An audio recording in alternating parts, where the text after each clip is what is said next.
Welcome to the West Wing Week, your guide to everything that's happening at 1600 Pennsylvania Avenue. This week, the president visited his old neighborhood in Chicago, conferred one of the nation's highest civilian honors, met with the president of Italy, and continued to urge Republicans to close tax loopholes for the wealthy to prevent dangerous across-the-board budget cuts that are slated to take effect on March 1st.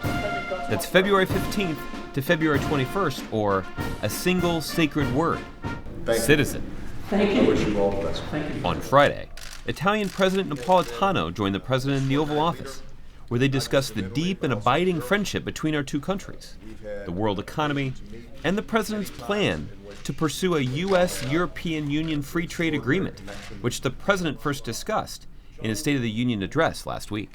Later, the president recognized the recipients of the 2012 Presidential Citizens Medal, one of the highest honors a civilian can receive. What binds us together, what unites us, is a single sacred word: citizen.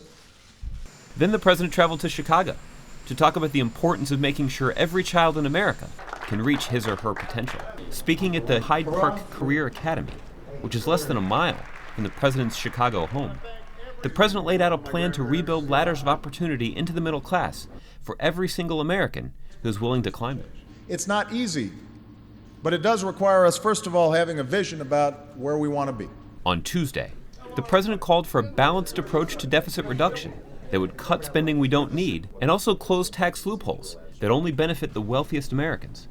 A balanced approach that won't cost us jobs or hurt the middle class. So these cuts are not smart, they are not fair, they will hurt our economy, they will add hundreds of thousands of Americans to the unemployment rolls. This is not an abstraction. People will lose their jobs. On Wednesday, the president honored the 2012 SAVE Award winner, Frederick Winter, who proposed that all federal employees who receive public transportation benefits shift from regular transit fare to the reduced senior fare as soon as they're eligible.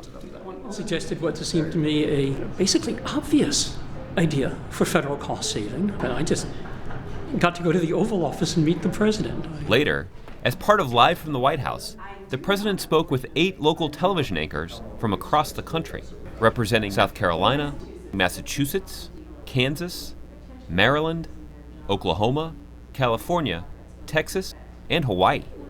To find out more information on any of these second-term topics, to make your voice heard, or to see complete videos of these events, go to whitehouse.gov. And thanks again for checking out your West Wing Week. And this is a book I put together just the other day when I found out I was coming. This is the drugstore your great-great-grandfather used to own. See there? Downtown Wichita. This is your great-great-grandmother who was a farm wife. Right. In Peru, Kansas. It's McCurry's. McCurry's. I know. Do you reckon? Oh, you do? Okay. So these are just like marriage certificates. That's and wonderful. What a all nice kinds gift. of things. And did you know your great-great-grandfather was Dr. Jacob Dunham? He was a doctor. I did not know he was a doctor. It's good that we According- had a there's little bit an- of class in the operation.